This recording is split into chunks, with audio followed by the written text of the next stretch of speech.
Welcome back. Today we're taking a look at a collection of accounts shared by police officers detailing some truly disturbing experiences they've had on the job. Yeah, these sources offer a glimpse into the less seen, often unsettling side of law enforcement work, pushing beyond the calls you might typically imagine. Right. When we think of policing, we might picture high-speed chases or investigations, maybe? Sure, the action stuff. But these stories, they really highlight the moments where officers encounter the deeply strange or the tragic or sometimes the just unexplained. And often arising from seemingly routine situations, things they walk into every day. Exactly. What stood out to me in these sources is just how quickly routine can dissolve into something else entirely. Our goal isn't just to recount these events, though. We're going to try and unpack what these officers shared, the specific, sometimes chilling details they focused on. Their immediate reactions in the moment. And what these accounts collectively reveal about the raw realities of their work and the unexpected, sometimes dark corners of the world they have to navigate. It's about understanding those unexpected pressures and the kind of things they might carry with them.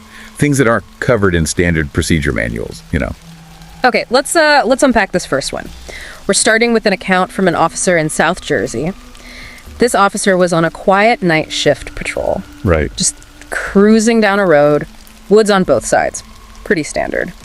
When they spotted something highly unusual, the reflection of taillights suddenly approaching on the grass right off the side of the road. Okay, that detail alone is a major red flag, isn't it?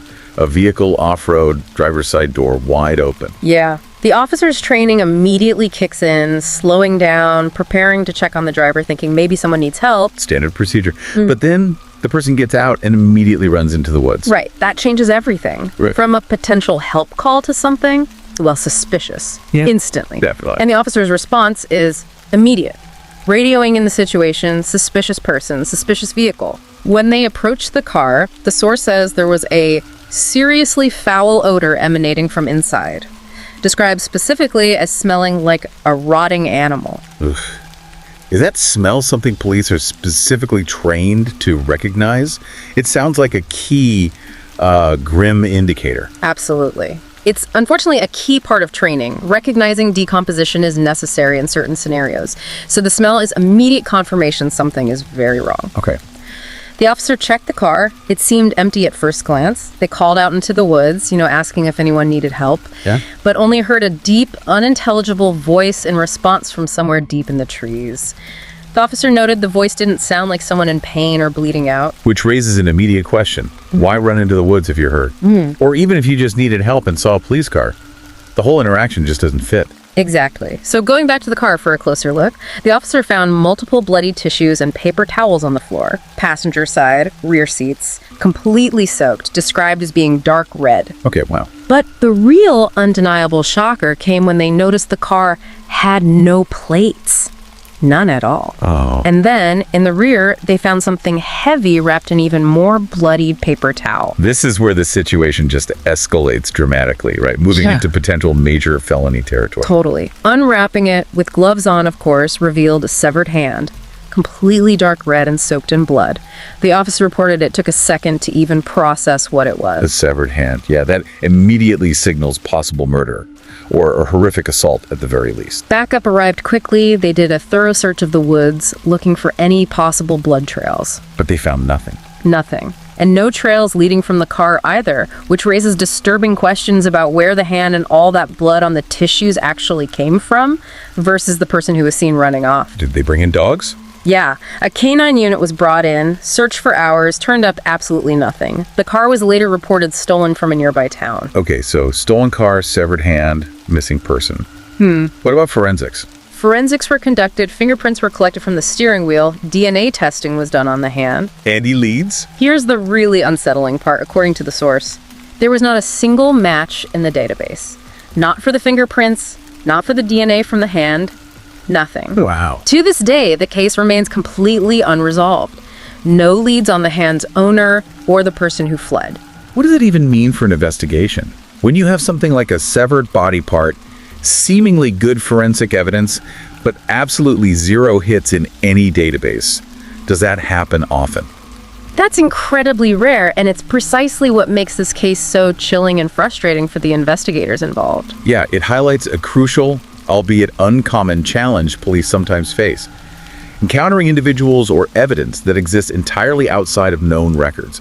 No fingerprints, no DNA profiles on file. It forces you to confront the possibility of someone operating completely off the grid, or maybe someone who has never committed a reportable offense before this. It's just a dead end. A dead end that defies the usual investigative pathways and leaves this huge question mark hanging over the entire event. Yeah. So strange. Leaving that baffling mystery, let's turn to a different kind of unsettling encounter. This one was reported by officers investigating an absconder, someone who'd violated the terms of their monitoring program. Right, an ankle monitor situation. A tether. Exactly. This experience comes from officers in a sheriff's department unit that handles those tethers. They were tracing the person's last known location to a somewhat shady area of the county. The officer notes right in the source that this call felt deeply unsettling from the very beginning. Okay, so bad feeling right off the bat. What happened? Well, the first strange detail occurs immediately upon approaching the house. One officer goes to the front door, the other covers the side, for safety and visibility. Standard approach. When a middle-aged woman answers the front door, she looks directly at the officer on the side of the house. Wait, the one who wasn't at the door? Yeah. The officer stresses in the account that they were not in view of any window from the front or side. Most people would look at the person knocking, right? Right, not immediately look off to the side where another officer is positioned covertly. Right. That's Yeah, that's subtle but potent detail, isn't it? It is. It immediately signals that the woman was aware they weren't alone, perhaps anticipating the other officer, or somehow just knew where they were positioned. It definitely heightened the sense of unease. Okay, so what happened when they went inside? After letting them in, the officers ask about the person they're looking for, named Camille.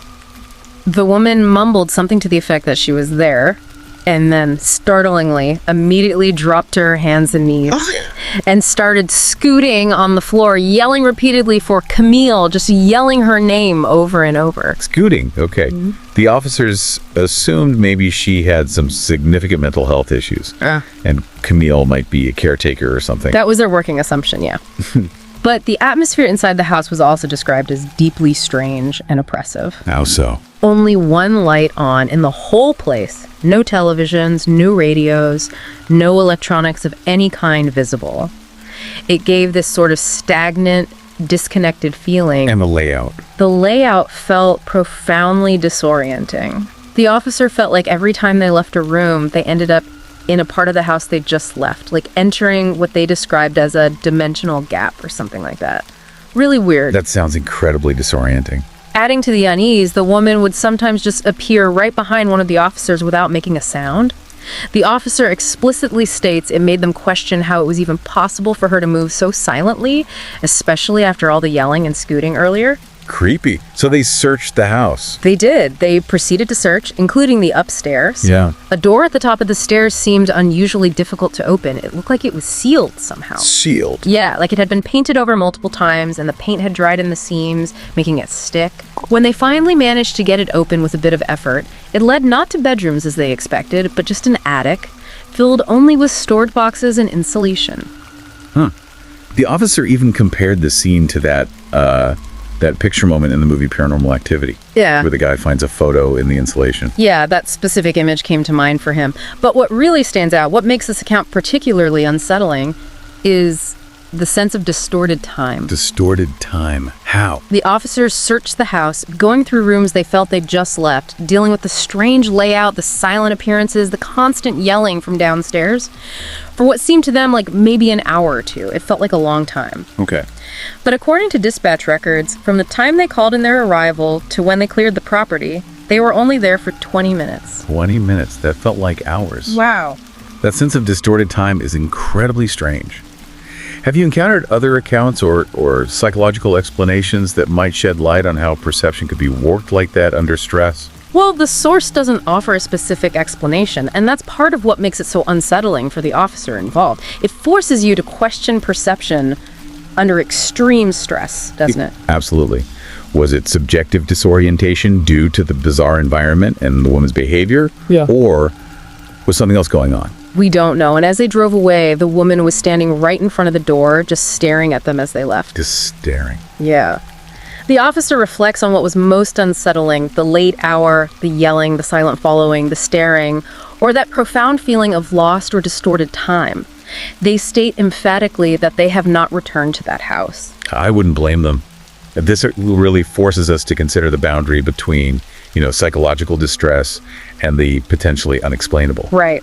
How do police even document or process experiences that challenge their fundamental understanding of reality, especially when it impacts something as core as their perception of time and space? Yeah, that's a heavy question. From the potentially unexplainable, we shift gears now to a situation highlighting the profound tragedy an officer can walk into. Our next story takes us to Georgia. Okay. It comes from an officer detailing an incident that happened to his cousin, who is also an officer. He calls him Bob in the story. Bob responded to an alert about a house, a place people in the community thought had been abandoned for years. Abandoned, but there was an alert. Yeah.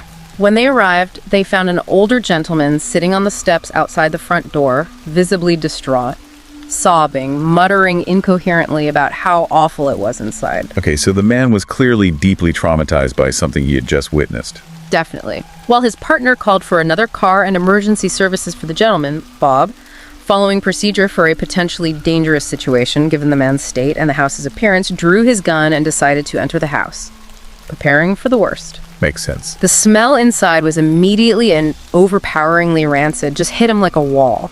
The house was, as suspected, a severe hoarder's mess. Kitchen, living room, a total wreck. Filled with spoiled food, takeout containers scattered everywhere, pots and pans stacked precariously, almost to the ceiling. Sounds awful. Did he call out? Yeah, Bob called out, "Police!" Standard procedure, see if anyone would answer, but only got silence back.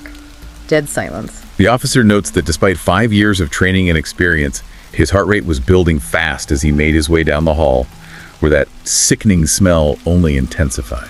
Yeah, it highlights how even seasoned officers are deeply affected, physically react to these kinds of profoundly disturbing environments. It's not just something you get used to. No, definitely not. So what did he find? Opening a door he suspected was the bedroom, Bob encountered just a horrific scene. In the bed were 2 gray-skinned corpses covered in flies. Oh, God. The description is graphic skin was starting to fall off their faces, flies were crawling in and out of their mouths, sitting on their eyeballs. The officer explicitly states he regretted his decision to go in for a closer look at that point. I can only imagine. The corpses were identified as male and female, and then, in a deeply disturbing detail, the female was holding an even smaller, also dead body, an infant. Oh, no, an infant. Yeah. The officer's breaking point, he says, was when a large cockroach crawled out of the dead infant's mouth. At that moment, Bob reportedly ran outside the house, stumbled over, and just threw up his lunch all over the steps where the older man had been sitting.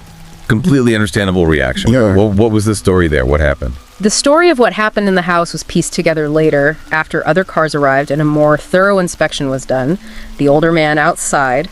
He turned out to be a former coworker and friend of the man who lived in the house. Okay. He'd come to check on him after he hadn't showed up for work for over a week. And he found that. What about the couple? The sources suggest the couple, the deceased man and woman, had at some point become addicted to opioids after some kind of operation, maybe a year or so prior. Their addiction escalated to abusing painkillers and eventually using heroin. Tragically, their daughter, who was only a couple of years old, died of neglect in the home. Oh, that's heartbreaking. Discovering her body, the parents reportedly just broke down completely and died by suicide. They were found with lethal amounts of heroin in both their bodies by the coroner. Just a devastating sequence of events. What does this account reveal about the long-term impact of something like that on an officer? On Bob. It reveals the profound and lasting impact these scenes can have. The source notes this incident had a significant effect on Bob. I bet. While he's still on the force today, and he has gotten help with therapy and managed to get his drinking under control after it apparently became a problem for a while, Yeah. he still has nightmares about that poor child's corpse. Still. Yeah. He told his cousin that in his dreams, the baby is still crying. Oh, man. That just underscores that for some, these experiences go far beyond the job, don't they? They become a part of their internal landscape, a form of psychological trauma they carry for years, if not for life. Exactly. It's not just a job. It's exposure to the deepest depths of human despair and tragedy. Okay, finally, let's look at an account that highlights quick thinking in the face of immediate hidden threat. This officer responded to a call about a possible breaking and entering. Okay, different kind of situation. Yeah. A young woman living alone called police, said she came home to find a broken window downstairs large enough for someone to crawl through. Right. But nothing seemed stolen, and she didn't see or hear anyone inside at first. Then, after going upstairs to bed, she thought she heard footsteps moving around downstairs. Okay, that's scary. Then her call disconnected shortly after that, and the woman wouldn't pick up any of the attempted callbacks from dispatch. Ooh, that detail about the disconnected call and not answering callbacks immediately ramps up the urgency for responding officers, doesn't it? It does. When the officer arrived at the little house, there was no answer at the front door after multiple knocks ringing the doorbell. Nothing. So you checked around. He walked around the house and quickly found the busted window, confirming part of the caller's story. It was indeed large enough to crawl through easily. Okay, confirmation. The officer felt that immediate sense of urgency. Given the disconnected call, the woman not answering, he decided not to wait for backup. Radioed dispatch he was entering through the window. Going in alone, risky but sometimes necessary. Yeah. He climbed through the shattered glass, stepped into the dark kitchen, gun drawn, announcing himself loudly, "Police!" He searched the downstairs rooms, but didn't hear any footsteps, so he proceeded upstairs, assuming that's where the woman was located, based on her initial report of hearing sounds downstairs after going up. Logical. As he went upstairs, calling out to her, "Police! Ma'am!"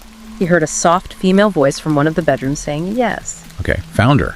He found her sitting up in bed under the covers. He asked if she was okay, and she said she was fine, but he immediately noticed a slight tremble in her voice, and that she looked clearly distressed, even in the low light coming from the window. The officer instantly sensed something was off. Right. Especially when he asked her why she hung up and didn't answer the callbacks. Exactly. She stuttered, said unconvincingly, "No one is here." He realized at that moment that she was trying to communicate something else, that the words she was saying didn't match the reality of the situation she was in. That's a critical moment. How do you get information in that high-pressure scenario without tipping off a potential threat nearby? Precisely. In a critical, high-pressure moment, the officer had to figure that out. He subtly looked towards the closet and met a slight head nod towards it. Okay. The woman gave a very slight shake of her head. No. Then he looked down under the bed and pointed. Yeah. She shook her head, yes. Just a small nod, but clear. Well, that's silent communication using minimal movements under extreme duress. That was key to confirming someone was hidden nearby. Incredible presence of mind from both of them. Absolutely. Thinking quickly to get her out of immediate danger, the officer devised a plan. He told her that he just needed her to sign a quick report form, stating that he was there and that nothing unusual was found, just routine paperwork. A pretext to get her moving. Smart. She agreed, got up from the bed. When she came close enough to him near the doorway, he quickly pushed her out of the room towards the stairs, Got her clear. drew his gun again, and yelled for the person under the bed to come out. "Show me your hands!" Tense. What happened? A dark figure slowly emerged from under the bed, instructed to show hands and drop any weapons. The officer heard the clank of something hitting the floor. Turned out to be a gun. He was armed. Yeah. A middle-aged man, dressed all in black clothes, stepped out from under the bed with his hands up. The officer made the arrest right there on the spot, getting the man outside just as backup was arriving.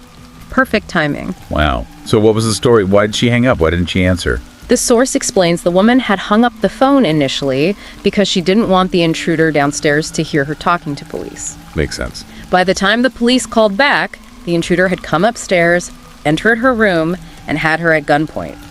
He threatened to shoot her if she made a sound when the police arrived. Jesus. When the officer initially rang the doorbell, the intruder forced her under the covers and hid under the bed himself, telling her to pretend he wasn't there or he'd kill her. This account really highlights the incredible value of an officer's ability to read incredibly subtle, nonverbal cues, doesn't it? Recognizing that fear, that slight tremble, the incongruity. It potentially saved this woman's life. It absolutely does. It shows that observation goes far beyond just seeing what's obvious. It's about recognizing those tiny distress signals hidden in plain sight and having the presence of mind, the adaptability to react decisively under extreme pressure. It's a testament to that rapid, instinctive decision-making required in unpredictable, high-stakes scenarios. These accounts, there's certainly a lot to take in. They move from the truly bizarre and unexplained, like the severed hand mystery, and that strange, potentially time-distorting house. Right, to the deeply tragic, like the Hoarder House discovery. And then moments of intense, immediate threat, like the hidden intruder scenario. Yeah, they vividly illustrate that while much of policing might involve, routine calls or paperwork, officers are sometimes called into situations that are just far outside the norm, requiring them to process shocking sights and make split-second decisions in the face of disturbing realities most people will hopefully never encounter. And they also powerfully remind us of the human element in all of this, the trauma that can be carried, the lasting impact of what is seen and experienced. And the reliance on instinct, experience, and even that subtle nonverbal communication in moments of extreme danger. These aren't just stories, they're insights into the psychological burden and the critical skills required when the job takes you to the edge of the unexpected or the deeply tragic. Precisely. These are just a few examples shared by officers of the kinds of experiences they might carry with them. Experiences that go way beyond the headlines and show us a more complex, sometimes harrowing, picture of life on the force. They really prompt us to consider the hidden burdens and the unpredictable nature of the job. What stands out to you from these stories we've discussed today? How do these kinds of real-life accounts change your perspective on the challenges faced by those who serve? Something to consider until our next deep dive.